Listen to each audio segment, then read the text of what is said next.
شیطان کو جو ابلیس کہا گیا وہ اسی بات پر کہا گیا کہ جب اس نے گستاخی کی، رب کے ساتھ حجت کرنے پہ آیا اور پھر اس نے تکبر کر دیا۔ سزا تو اس کو حجت پر نہیں ملی تھی، سزا اسے تکبر کرنے پر ملی تھی۔ وہ اس بات پر ابلیس ہوا کہ جب اسے دھتکار دیا گیا، راندہ درگاہ کر دیا گیا، تو رب کی رحمت سے مایوس ہوا اور اس نے رب سے معافی نہیں مانگی، اس کے حضور توبہ نہیں کی کہ یا باری تعالیٰ مجھ سے غلطی ہو گئی تو مجھے معاف فرما دے۔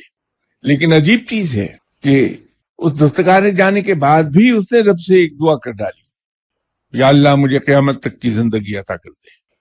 اور کیا یہ شان کریمی ہے رب تعالیٰ کی، اس نے دعا قبول کر لی۔ تو شیطان کی دعا بھی وہاں قبول ہو گئی، اسی وقت سزا کے ملتے ہی دعا قبول ہو گئی۔ ایک بڑا عجیب سا نکتہ ہے۔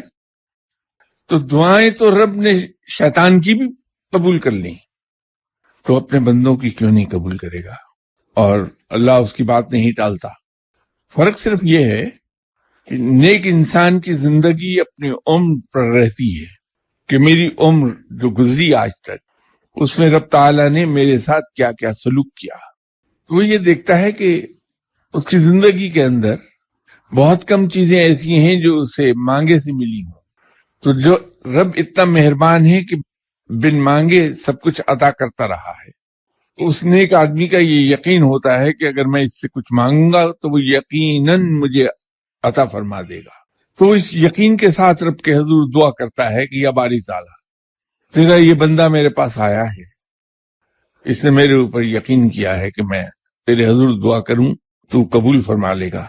یا اللہ تو اس گمان کو قائم رکھ، اپنے اس بندے پر تو رحم کر، اس کی مراد پوری کر دے۔ وہ رب سے یہ نہیں کہتا کہ اگر تو چاہے تو یہ کام تو کر دے، اور ہمارا ایمان ڈاواڈول ہو گیا۔ یہ بات شاید اس پر اعتراض ہو آپ حضرات کو کہ دعا کرانے سے ایمان کیسی ڈاواڈول ہو گیا، کہ میں نے اپنے رب کو معلوم نہیں کیا سمجھا کہ وہ میری دعا تو نہیں سنتا لیکن اس آدمی کی دعا سن لے گا۔ تو یہ بندگی کی شرائط کے خلاف ہے کہ اس پر شک کر لیا جائے۔